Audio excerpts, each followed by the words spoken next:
This Black History Month, join Queens Public Library as we commemorate 100 years of Black history observances in the United States.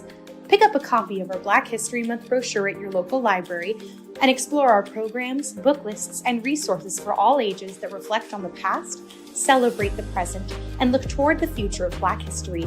Learn more at queenslib.org/BHM 2026. Lunar New Year is an East Asian tradition for welcoming a fresh start to the new year, as well as for honoring ancestors. In reverent celebration of 2026, the Year of the Horse, we invite you to join us for a selection of programs including traditional music, crafts, story times, and more. Plus, browse our reading recommendations for all ages. Visit queenslibrary.org to learn more.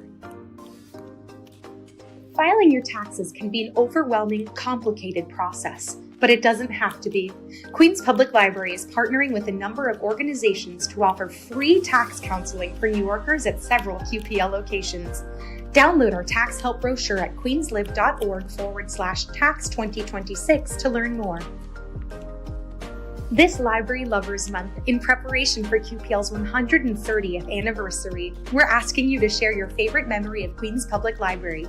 Did you find a favorite book that changed your life? Did one of our programs inspire you to start a new career? Do your kids love story time at the library? Tell us your story and you could win a cash prize. Enter our Library Lovers Month sweepstakes today at queenslib.org/Library Lovers 2026.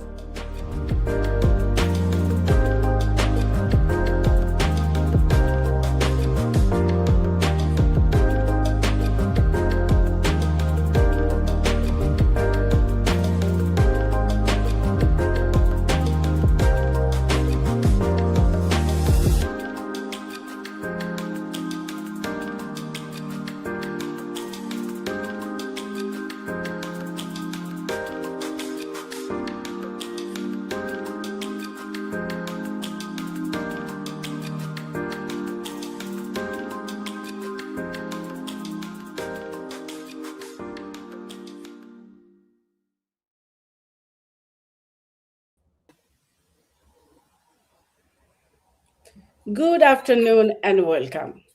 My name is Selina Sharmin, Assistant Community Library Manager at Queens Public Library, South Jamaica Branch. I want to thank you for joining us for another inspiring episode of our virtual series, Pioneer Women in America. Here, we highlight remarkable women from our diverse community who have helped shape American culture. Each episode celebrates voices that inspire, uplift, and leave a lasting impact on our society. Today, we are honored to present our fourth episode, which celebrates a century of Black history with extraordinary guest Dr. Miriam J. Chansey, author of Village Weavers. My colleague, Doris Jones, will tell you more. Thank you, Selina. Good afternoon. I'm Doris Jones, Assistant Coordinator of Adult Services in the Programs and Services Department of Queens Public Library. Before we start our program, let me tell you more about our today's speaker. Dr. Miriam J. Chansey is the author most recently of the novel Village Weavers, published by Tin House, a Time Best Book of April 2024, and winner of the 2025 Fiction OCM Bocas Award in Caribbean Literature. Her work has received multiple awards, including an American Book Award from the Before Columbus Foundation, the Guyana Prize in Literature, a Forward Indies Book of the Year Award Gold Prize, and the Isis Duarte Book Prize. Her previous novel, What Storm, What Thunder, was named a Best Book of 2021 by NPR, Kirkus, Library Journal, the Boston Globe, the Globe and Mail, shortlisted for the Kaliba Golden Poppy Award and Aspen Words Literary Prize. Shortlisted for, longlisted for Brooklyn Public Library Book Prize and the OCM Bocas Prize. Her past novels include The Loneliness of Angels, The Scorpion's Claw, and Spirit of Haiti. She is also the author of several academic books, including Harvesting Haiti, Reflections on Unnatural Disasters, and Framing Silence, Revolutionary Novels by Haitian Women. Recent writings have appeared in Whetstone.com Journal, Electric Literature, and Lit Hub. She is a fellow of the John Simon Guggenheim Memorial Foundation and HBA Chair of the Humanities at Scripps College in California. Indeed, it is my pleasure to introduce Dr. Miriam J.A. Chancey. Welcome. Thank you so much for having me. Thank you, Doris, for that wonderful introduction. And thank you to both Doris and Selena, and of course, the Queens Public Library for inviting me to be part of your exciting program this month for Black History Month. So what I'm going to be doing is giving you, the audience, a little sense of my background and how I came to write books like Village Weavers. And because what we're trying to highlight too are contributions of immigrants, Black immigrants to America, I'm going to talk a little bit about how I ended up in the US. And then I'll end with a couple of short readings from Village Weavers to give you a sense of a novel before we have a conversation about it. And I look forward to audience questions. If any of you out there have questions about the novel, or if you've read it and are intrigued by different aspects of what goes on in the novel, I'm happy to answer those questions. So to begin with, I am Haitian. I was born from two Haitian parents in Port-au-Prince, Haiti, in the early 70s. And then my family emigrated to Canada, first to Quebec City in Canada, and then to Winnipeg, which is where I learned English. So my first language is French, and of course, with Creole also being spoken in the household.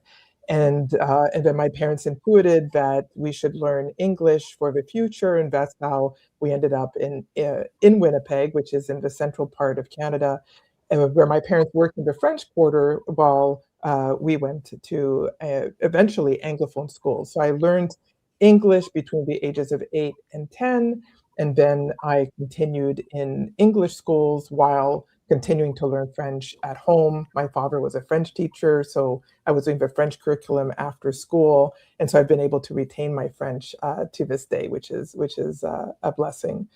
And so what occurred for me is that as I evolved, as I got older, I started, people should know that in Winnipeg, we have a lot of diversity in terms of European diversity, Ukrainian, Polish, people of Russian descent, people who are, of course, from Canada who are Indigenous. But there were not a lot of people from the Caribbean when I grew up. There were actually two Haitian families. So I was always looking for, other ways to connect to my own heritage. And that initially came through African American literature. So for example, when I was 14, I read Alice Walker's In Search of My Mother's Gardens, if people will remember that book. And that introduced me to people like Langston Hughes and Countee Cullen, Zora Neale Hurston, and also people like Virginia Woolf, because she talked about all kinds of authors. But that was the beginning of my journey into Black literature. And I was also starting to write creatively. So I was writing fiction, poetry, a little bit of nonfiction. And I did my BA, my bachelor's degree at the University of Manitoba, which to this day has a very strong English department. And I majored in English, minored in philosophy. And then I went on to do a master's at Dalhousie University on the East Coast, where I did a master's thesis on James Baldwin. So I was always, looking for that connection in the literature. and read all of James Baldwin and wrote about his work at that time. And when I was in Dalhousie, this was in Halifax, Nova Scotia, I came across the work of, what we would consider maybe mid-century or late 20th century Caribbean writers, Marlene Norbezi Phillip, who's from Trinidad and Tobago, who had just won a big award in Cuba, presented from her book, There She Tries Her Tongue, Her Silence Softly Breaks. I also saw a film that was being screened by another Trinidadian, Dion Brand, and I learned about the history of Black people in Nova Scotia, which went back to the 1500s, where they founded a city called Africville, which is one of the places that people of African American descent fled to, fleeing slavery. So I was seeing all of these connections in terms of Black history just there in that one city before I finally came down to the United States with the intent of doing a PhD. And I went to the University of Iowa in their English program, enrolled in the PhD program with a grant from the Canadian government to do my PhD. And my intention was to work on Black women writers, Morrison, Walker, Naylor. And after I did my comps in American literature and Black criticism, Black feminist criticism, I realized I didn't know as much about the Caribbean as I wanted to.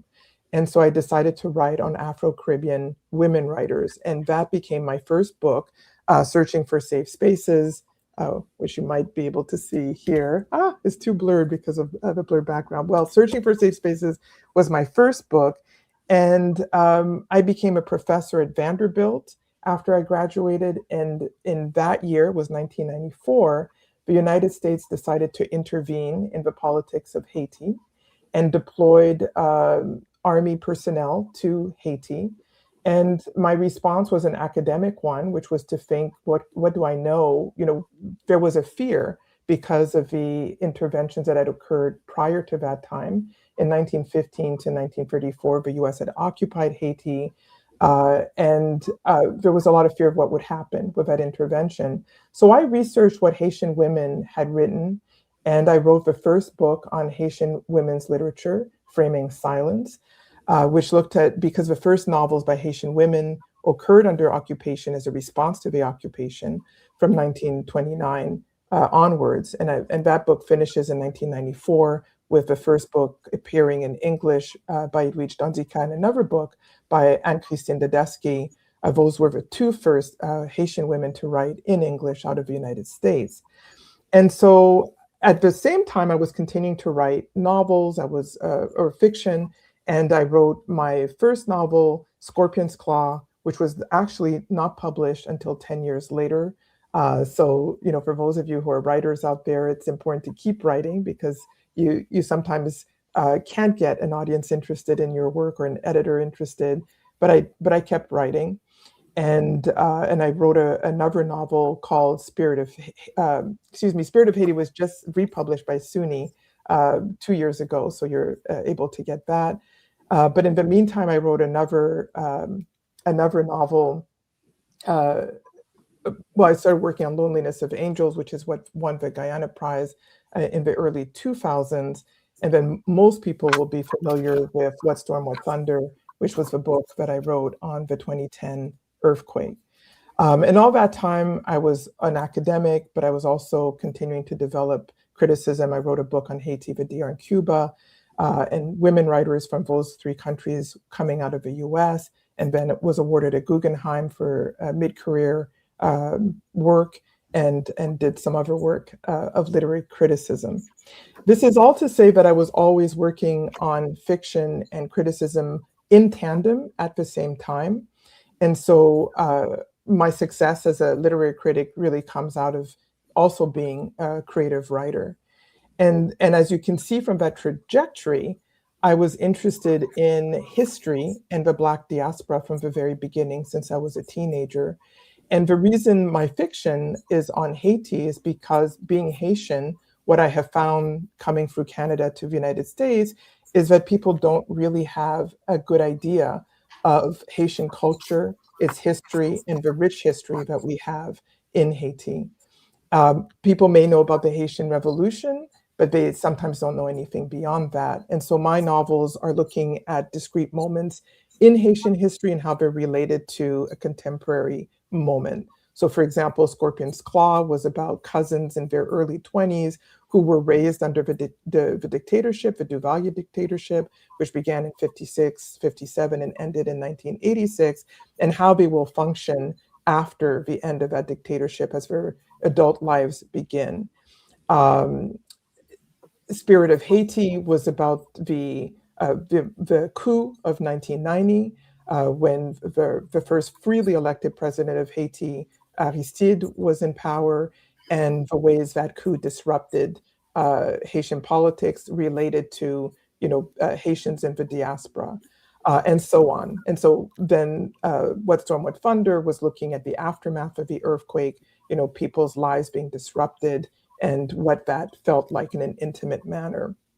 So to bring you all the way to Village Weavers then, Village Weavers looks at a generation of Haitians, my parents' generation, who left Haiti around the time of the beginning to early years of the Duvalier regime and how that impacted their lives. So it follows the story of two Haitian girls who meet in the 40s at about 7 years of age, and then what they discover about themselves and how that leads them on a journey throughout their lives to find again what their connection is and the Haiti that they remembered, before the Duvalier regime disrupted it and sent one to the Dominican Republic, the other to France, and then ultimately both returned to the United States.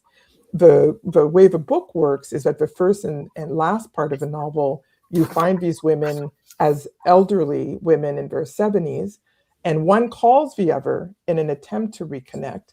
And then that sends them on a memory journey about what their lives were like after they stopped being friends as children, and those two different trajectories that their lives went on. They will meet again in the Dominican Republic in their 40s when they're both mothers, and then they will part ways again.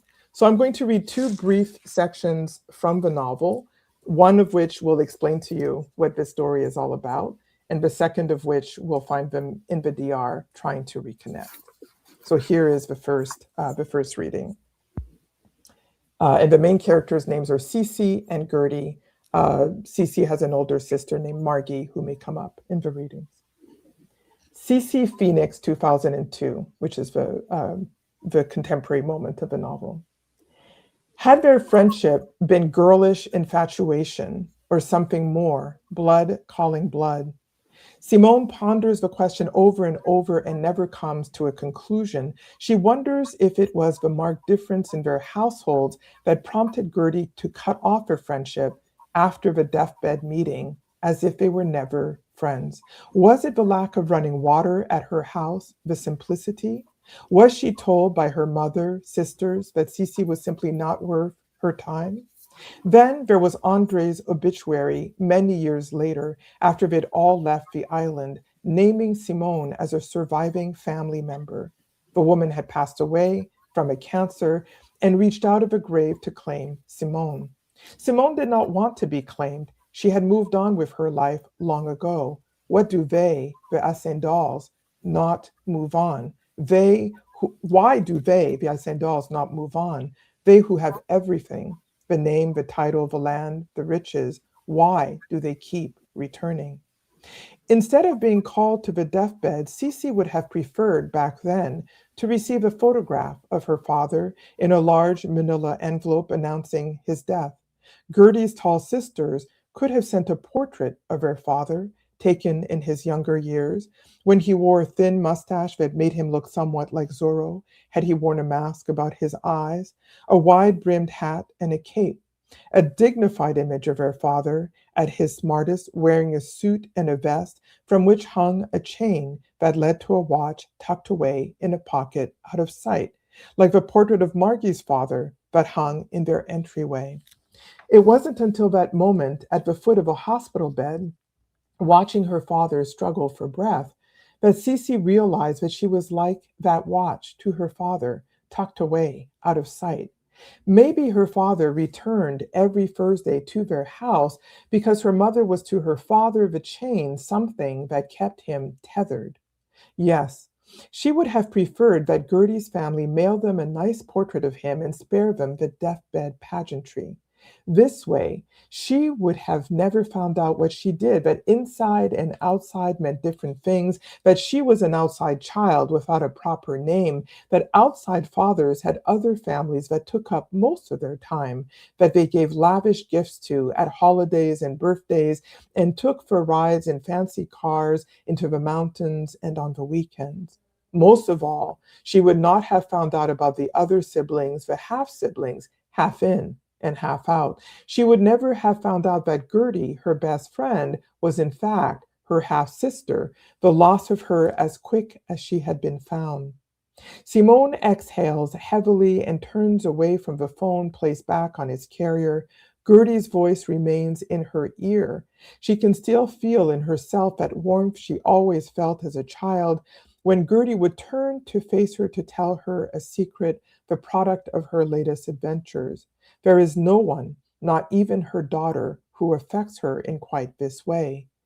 After all these years, Gertie's voice, a palpable connection that Simone can feel in the spaces between their words, makes something in her vibrate. Gertie is her tuning fork. As angry as she is after receiving the latest call, something else in Simone is peaceful, recalibrated. This makes her angry too. So I'll read a second short section. In parts 2 and 3, you'll find the two women's very different perspectives on how they met and then how their lives changed after that meeting. And this second reading is from part 4, when they are hopefully going to reconnect again in the present day, but they're remembering their meeting in the Dominican Republic in their 40s. Santo Domingo, 1975, Sisi. At the Sunday brunch to which Gertie has invited them, Gertie relishes ordering for their table, making sure that Sisi, Scott, and the girls want for nothing. Aguacates, yuca con cebola, locrio de verduras, empanadas de carne sancocho, chivo guisado, batatas, plátanos maduros y pastelón de plátano maduro, she says to the waiter, pointing to the items on the menu. Ambos plátanos? The waiter replies quizzically. Sí, she insists. Y morir soñando para las chicas. She gestures towards her niece, Emma, and the teenage girls. You're going to love this, she says to them. You see, I've ordered the sweet potatoes and the sweet plantains so you can eat the sweet with the salty like we do at home.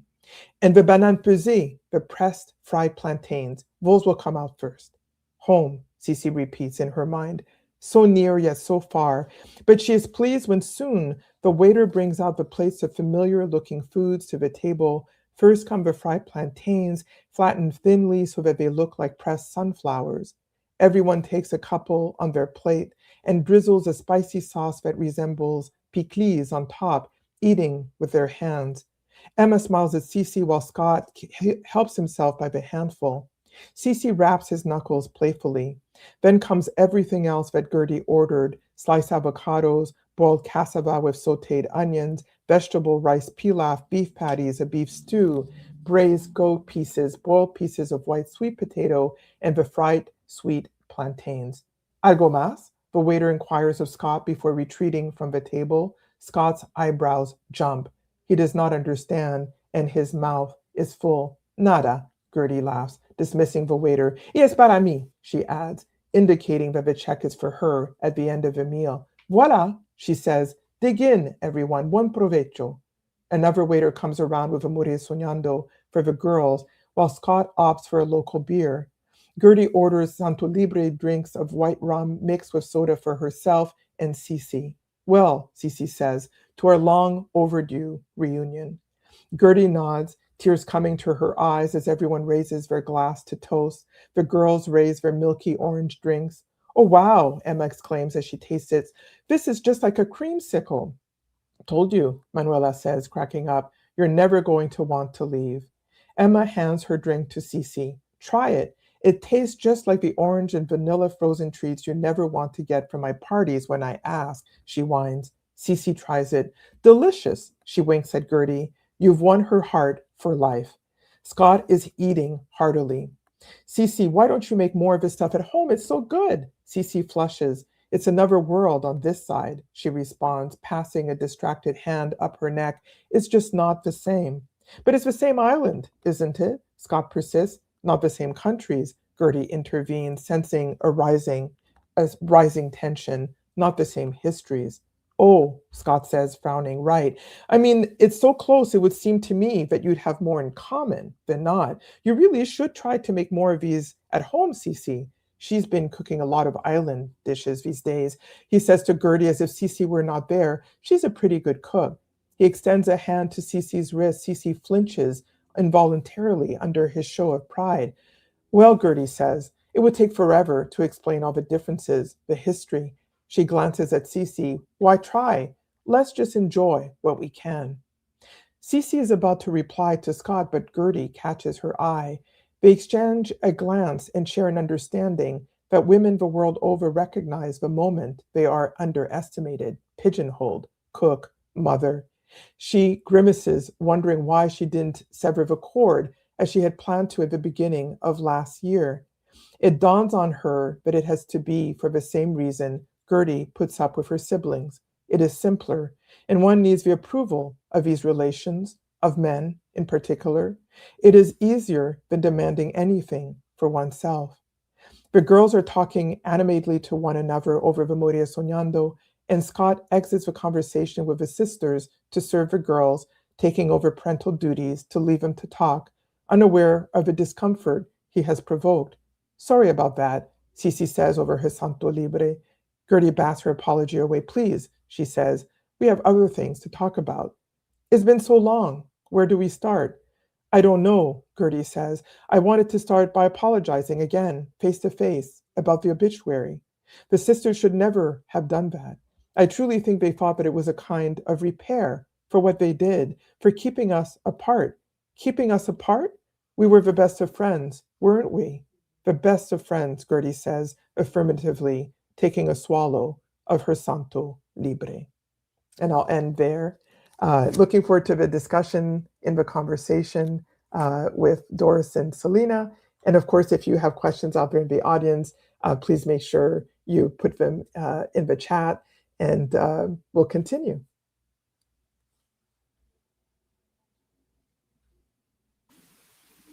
You're muted, Selena. Yeah, it is like, I can tell you, when I was reading the book, I was related to the Haitian culture. That's because I came from Bangladesh, came to America, and learned English, and working at Queen's Public Library as a librarian. So it is awesome to learn, about the different culture. So my first question to you, why did you choose the genre of historical fiction to tell the story of two childhood friends devastated by family secrets and familiar experiences? Thank you. Yeah, so you're asking why I chose the Haitian background? Yes. Well, as I was explaining in my opening remarks, being of Haitian descent and realizing that a lot of people are not very familiar with Haiti and its culture, with each novel, I try to really delve into an aspect of Haitian culture that maybe my audience won't know much about. And as I was trying to show in what I read today, one of the things that is happening in this novel is that the sisters share some Dominican heritage. But one of the sisters, Gertie, is raised with that heritage, with that dual heritage. And the other, who's the outside child, Cece, is not raised with a Dominican influence. And as you know, there is a lot of friction between the Dominican Republic and Haiti for historical reasons, which is ongoing into the present. And one of the ways I was trying to talk about these issues was to provide some understanding for the audience of that friction. between the two countries. And so the friction between the sisters has to do with class and has to do with being legitimate or illegitimate, but it also has to do with how Dominican culture looks at Haitian culture, looks down upon Haitian culture in a way that actually Haitians in Haiti are often unaware, and developing that through the relationship between the two. Thank you. I wanted to know, and perhaps you've already explained it in your previous answer, but I'll make an attempt at this. What role does historical fiction play in the teaching of immigrant history, which I think you've really gone into it, but if you could elaborate some more, particularly Black history? Mm-hmm. Yeah, so I think a number of Caribbean writers. So I'm also a teacher as an academic of Caribbean literature, and one of the things that you can note in the tradition of Caribbean literature, from early Caribbean literature on, is that most Caribbean writers are very invested in developing stories around history, because much of our history is not in the official history books, or has been distorted or has been minimized. And so you'll find Jamaicans writing about Maroon culture or about reggae history, for example, the recent books, around reggae, like Marcia Douglas's work, for example. And so with Haitians, often we write about, the occupation, as I was talking about early. Haitian women novelists were writing about what it felt like to be under US domination. Other writers might go back further to the Haitian Revolution. And then you have people like myself and Edwidge Donzica who write about the present day. Edwidge's work often focus on Haitians who have migrated directly to the United States. In my case, that was not the case. So I tend to look at how history has affected people who are still in Haiti, as well as people who have migrated to Canada and the United States, and the effects that history still has on them today.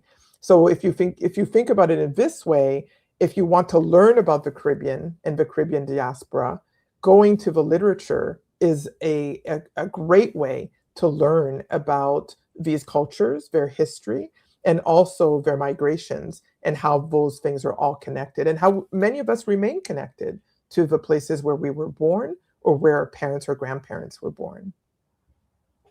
Yes, that's so true. I'm gonna thank the audience who joined with us today, and somebody asked, like, this will be a 1 hour program, and we don't mind to go a little bit, go further. Thank you again so very much, everyone, for watching this, author talk.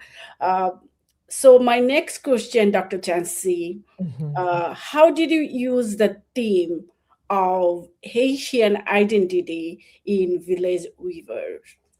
Well, I think any novel will tend to focus on identity to some respect, right? Because you're creating a whole world around one or two characters, sometimes more. So, for example, Wet Storm, Wet Thunder had 10 voices, and so I was developing, the story around those 10 individuals and how they were reacting to the earthquake. And so their identities come into play because their psychology. A novel is really all about the psychology of the characters and their culture and their history, and how that comes to how the interplay helps you to provide a reader with a sense of where those characters are situated in history and time, and what they're feeling and reacting to. And you want them to feel something. And that's what literature can do, that is very different from writing a history book, for example, which gives you facts, figures, but maybe doesn't make you feel what it might have been like in that time. In terms of Village Weavers, I know there's a question from an audience member about the time frame, which I can answer that question and come back to Selena's question in this way. That the time frame of the novel spans the 1940s, so late 1940s, to the present day of the novel, which is 2002. So when the girls are about 7 years old to when they're in their early 70s.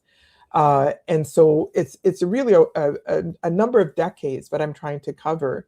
And in terms, going back to the question of identity then, Selena, is that I'm looking at what these little girls were like in the 40s, what was happening in Haiti. And there's a big part of the novel, especially in Cece's section, which takes place during the International Expo, which a lot of people don't realize took place. And so there used to be World Expos, right? There was one in Montreal, there was one in Vancouver, and there was one in Haiti, which brought people like Dizzy Gillespie, Miles Davis, all sorts of people were coming into Haiti. This was in 1949 because they wanted to play there and they wanted to learn about the culture. And Celia Cruz from Cuba went there and met Martha Jean-Claude, who's a minor character in my novel, a singer who became famous overnight because of this expo.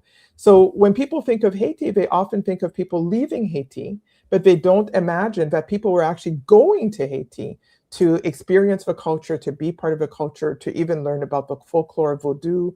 If you remember, I talked about reading about Hurston when I was 14. I discovered through that Hurston had been to Haiti, had been to Jamaica as an anthropologist.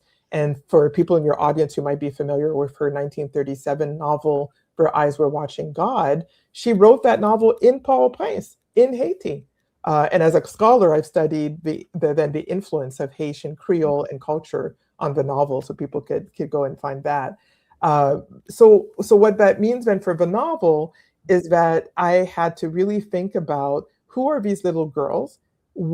And identity becomes very important because being an outside child in Caribbean culture is very different from being an inside child in terms of legitimacy, in terms of class, in terms of your access to education. And so then the trajectory of the girls becomes very important to follow along those lines, what they're exposed to.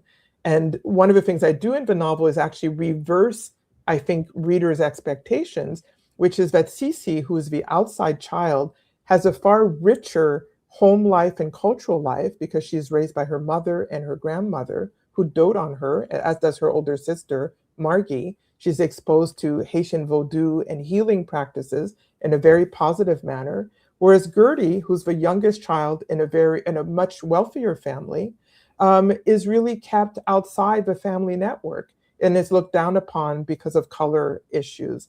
She's a darker skinned child. And when you move into the upper classes, there is a kind of stigma attached to being darker. So even though she's a legitimate child, she suffers from, this kind of burden of colorism within the culture. And then that affects the kinds of choices she will make later in life, especially when she moves to the DR and internalizes anti-Haitianism. She'll end up, though, marrying a dark-skinned Dominican who works on behalf of Haitian rights.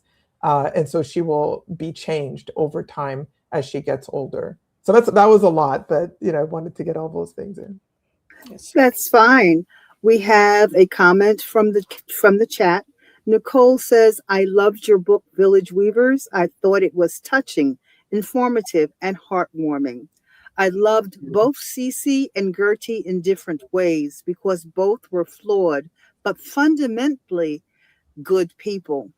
Thank you so much, Nicole. That's wonderful for an author to hear, and I love the idea that you caught that they were both flawed, because I think what makes a good novel is that even when, as an author, you have your favorites, if you like one character a little bit more than the other, that you show their flaws because you have to show that they're human.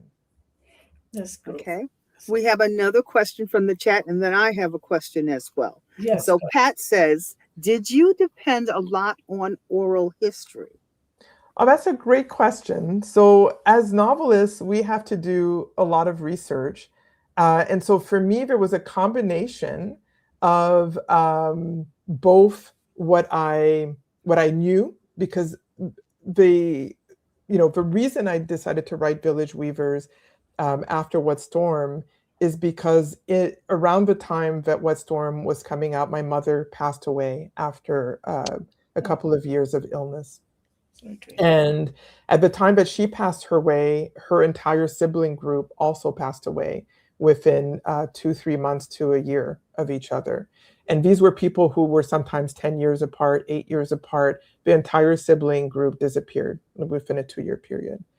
And that made me think about everything that was going to die with them. So, in terms of oral history, I relied a lot on what I remembered this generation of individuals relaying to me, sometimes in casual conversation, sometimes, when we had family, reunions, just things that I heard over time, and sometimes, things that are repeated. But as people get older, you notice they repeat, the same stories, but they're repeating those same stories because it's something important to them. And so I was really recollecting things that I heard about. So for example, I had heard about the expo because my father, who's still alive, my father's father had actually been a foreman on those buildings. And then those buildings are the buildings that became the parliament buildings, which I didn't know until I did the research, which was online, and those buildings fell during the earthquake. But they had been up, right, from the 40s till 2010. And so then I did the research and I found a database, a Haitian database, where someone had done research on the expo and had put up a map of where everything was during the expo in the port area.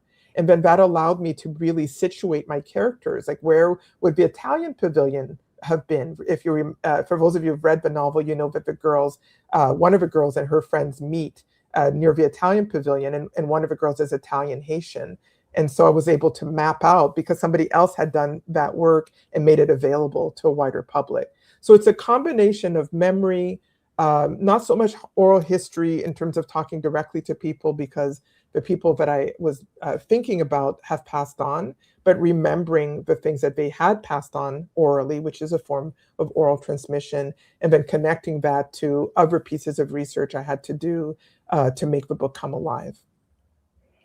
The transmission of what we grow up with, the people that we grow up with, is so important to retain. Absolutely. Okay, and to just talk about, because so often, until you get older, then you realize, oh, so that's what happened. Or that's what that meant. Yeah, exactly. Yes, exactly.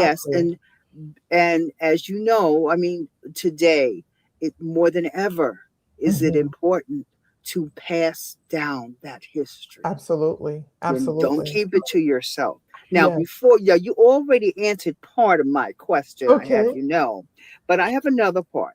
How did you come about the title of Village Weavers? Oh, that's a great question, and I'm thinking if I can find the passage quickly.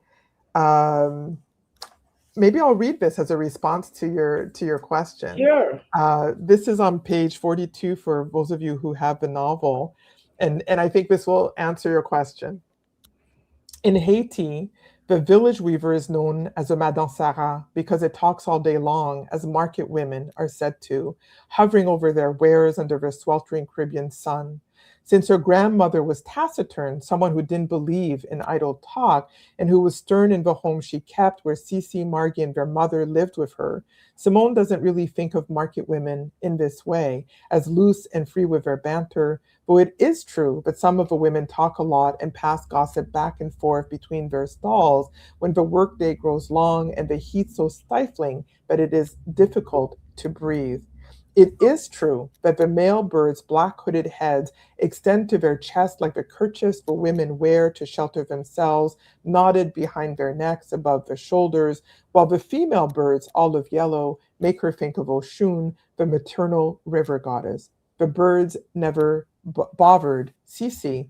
They were beautiful creatures that wove striking nests from grassy strips that hung gourd-like from the fronds of palms. They were social, gathering to make colonies that filled the air with cacophony. The males made as many nests as they could in a season, moving to a new nest as soon as a mate started to incubate her eggs so that they could have multiple nests at one time. Eventually, after the weavers had had their broods, the nest dried out, leaving the palm trees on which they hung looking wistfully like abandoned tropical Christmas trees. So that's the answer to Why village weavers?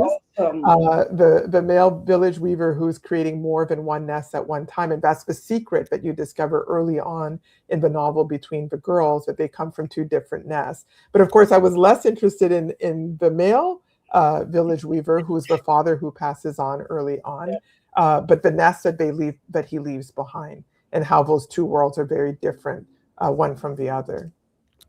Well, thank you, Dr. Chancy. I'm going to read another question from the chat. And thank you, everyone, Ms. Patricia, Nicole, and Ms. Valerie for, asking your questions. I would say it's a must-read book. Thank you. Everybody should read this book. And this book is available at Queen's Public Library. So only thing, just pick up the phone or use your library card, come to the library and gather the book. So Thank my you. next question is, I am looking at the cover of this book Yes. and realized it images of sunflowers, which is represented in every culture. That's So true. yeah, so that my question is, why was it important to include elements of folklore and symbolism to illustrate the complexity of Black history? Yes. Well, I think any good novel, relies on metaphor and images, cultural, references to make the setting of the novel clear, for the reader. And in the case of Caribbean literature, and in my case, Haitian literature, even in the diaspora, the idea is that you want to make your reader understand new things about a culture. Now, it is true, as you point out, that sunflowers exist transculturally, everywhere. But they do exist in the Caribbean. Sometimes people are like, oh, there are no sunflowers in the Caribbean. There are sunflowers in the Caribbean. Yes. And so, but in this case, I was using the metaphor of the sunflowers because, when it comes up in the novel, and the person who did the cover artwork was basing that artwork on a passage where you find that Margie and is looking at, the girls are looking up to Margie like she's a sun, like sunflowers, and their faces open up. So there are a few moments in the novel when the girls are still very good friends, where the sunflower image comes up like they are each other's sun. They open up to each other.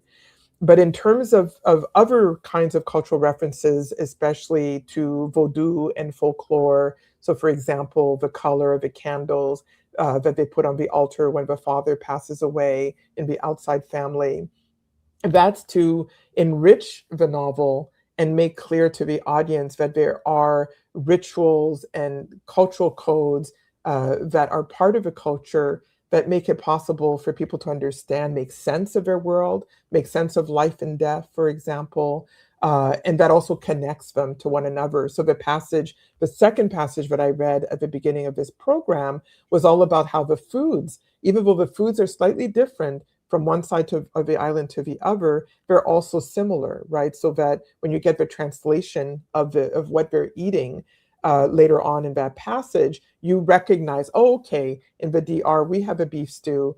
In Haiti, it might be soujoumou, but it's actually very close to sancocho. It's actually very similar. And that is something that can narrow the division between the two sides of the country.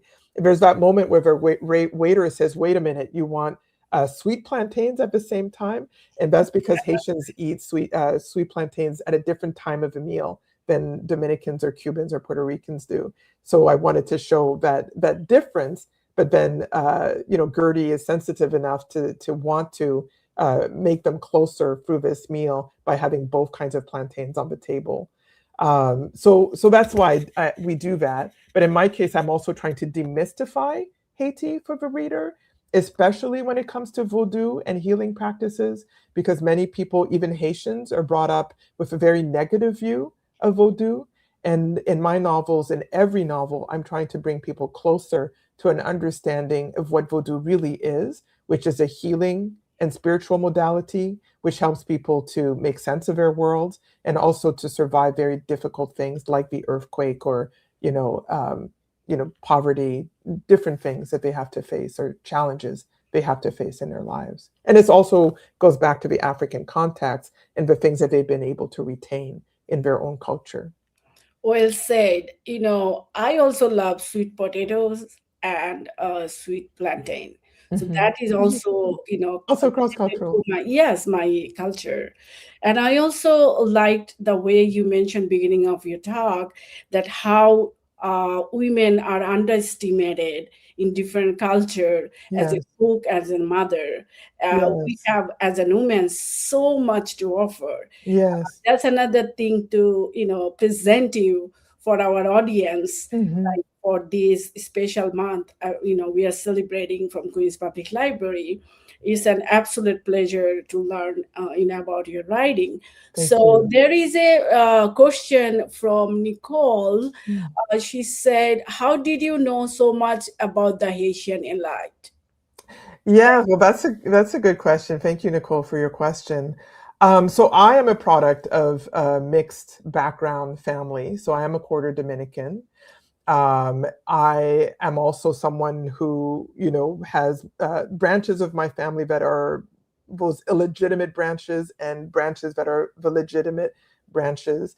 And what that means is that I have a mixed class background.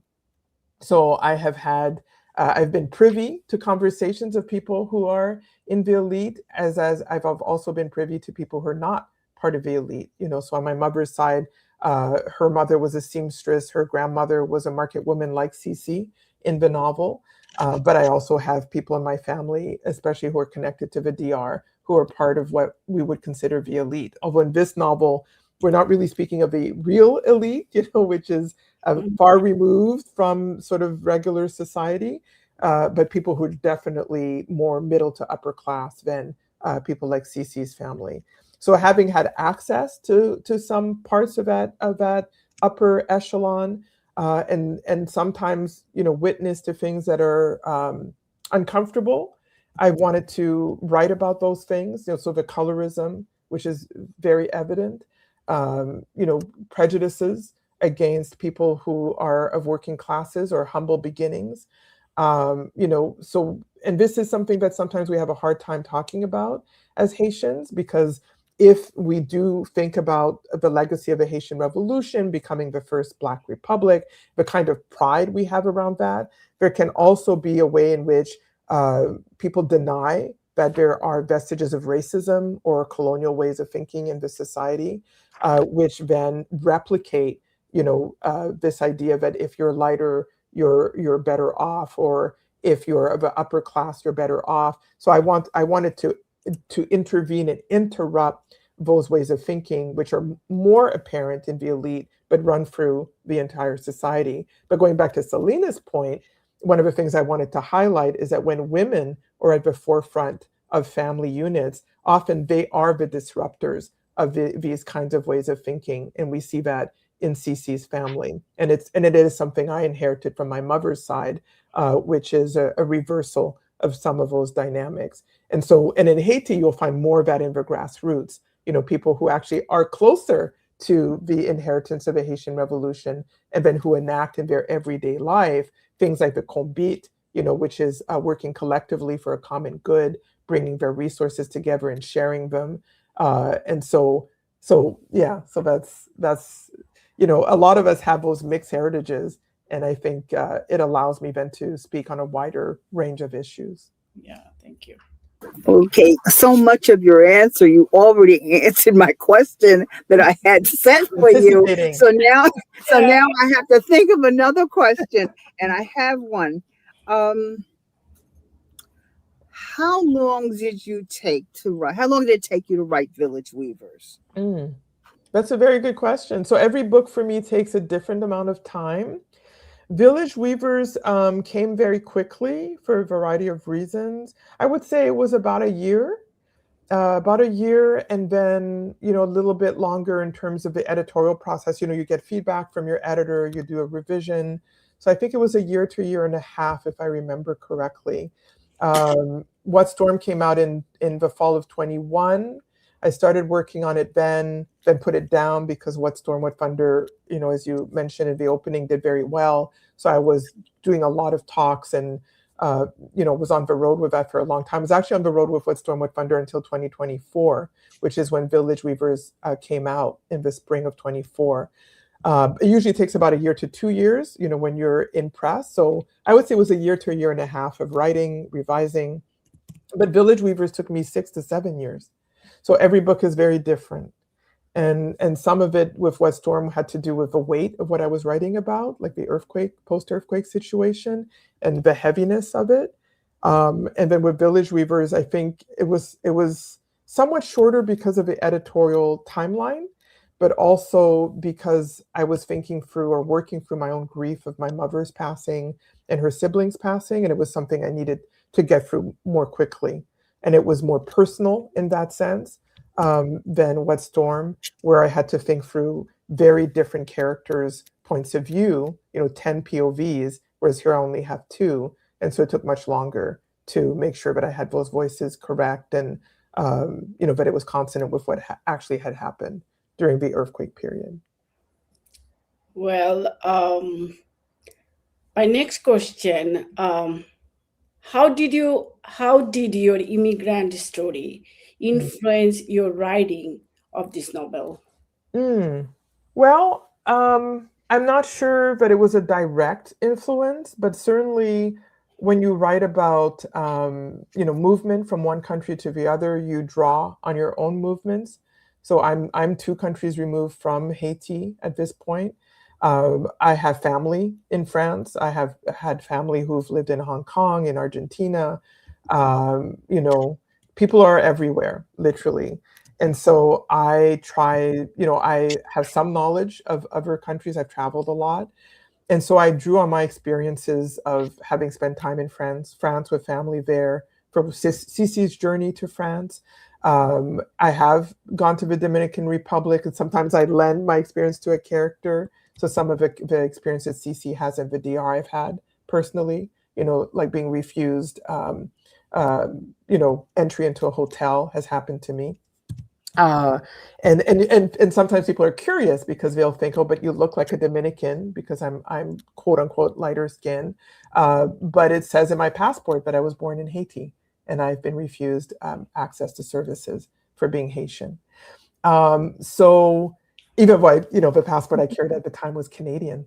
So I think that, I will add that Cece being in Phoenix comes from the fact that I did live in Phoenix for a while. So sometimes when I'm thinking about where to situate characters, and Cece also lives in Ohio.